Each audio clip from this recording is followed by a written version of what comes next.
Par, di ba gusto mo makita si Stefano? Di ba nagbablog ka tapos ginagaya natin content niya. No? Anong magiging pakiramdam mo pag nakita mo siya? Masaya. Natatawa. Eh di masaya ka tong. May sasabihin ako sa'yo.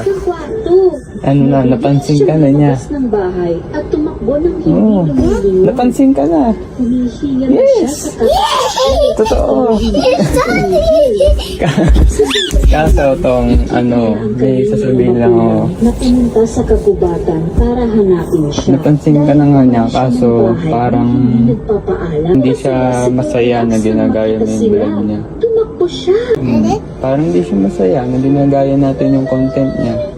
Sobrang Parang parang nasaktan ka ba? Magiging po ako. titigil ka na sa Hindi ako pag-vlog. alis nang hindi nagpapaalam sa inyo. Relax ang mga Titigil ka magulang. na sa pag-vlog. Mula sa araw na yun, Iibahin na natin, di nakatulad ng vlog palagi niya. siyang nakikinig sa Okay ka lang? pahintulot.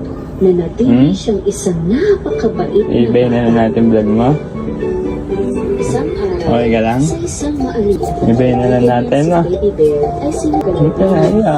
Okay na ikaw. School na lang muna ikaw, ha?